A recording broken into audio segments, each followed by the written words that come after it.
Yeah, about? reparations, I don't quite, so I don't think I know enough about it to make a really informed or to form an informed opinion, but it doesn't really make sense to me Hmm. um, that the descendants of Black people at this stage of where we are Mm-hmm. would be due monies from people.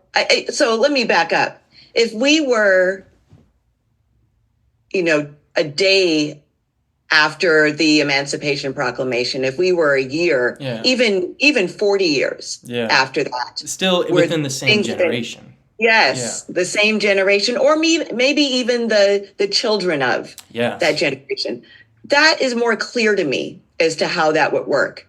And maybe that's my point, is it's not very clear to me who would pay and how it would work at this point. So Yeah. I can't quite wrap my head around it. Yeah, no, I definitely agree with you on that. I mean, take me for example.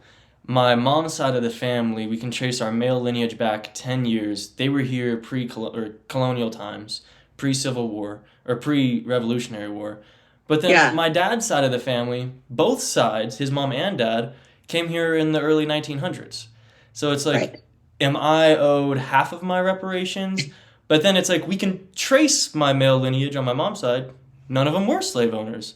So it's like, do we Ah, still have to pay a right. reparation? So it gets into Yeah, this insane conversation of who is responsible today that had literally no connection at all to it.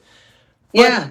And there's a really good example here in Los Angeles. There's a beach, and I can't remember the Howard's Beach. No, it's Bruce's Beach. mm, Bruce's Beach was a Black owned beach community that was taken from the people that owned it. It was mm, taken from the family and given to the city, and they were given nothing in return. yeah, there And was a it was SWAT episode really, on something like that too.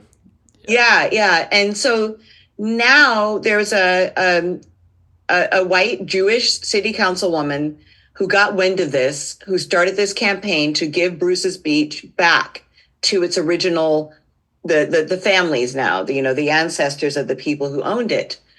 That makes sense to me because Mm-hmm. those people are still there. They're still in the same area.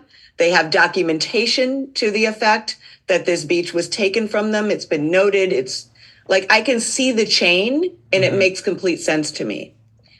And so yeah, I just can't wrap my head around the who and the what and who pays. And if you're white, do you pay a Black person just because you're white and they're Black? Or and you and I talked about this. My ancestry reveals that I'm basically half white. Probably half of my relatives, my ancestors, were slave owners, and the other half were enslaved people.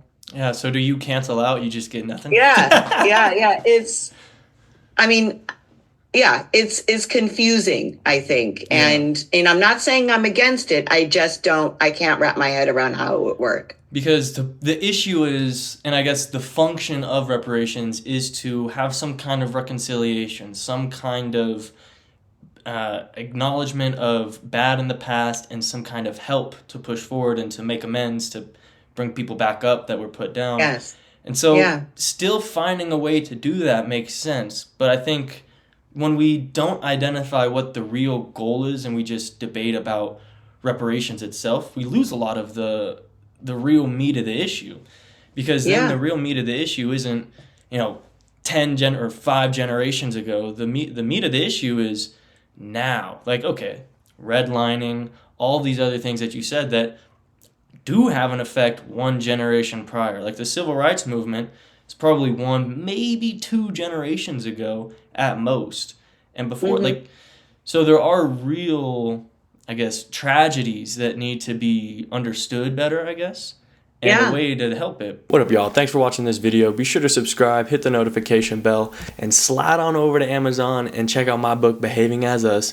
Add it to your cart, read it, and once you do, drop a review so it can help the Amazon algorithms too. All right, y'all. Peace.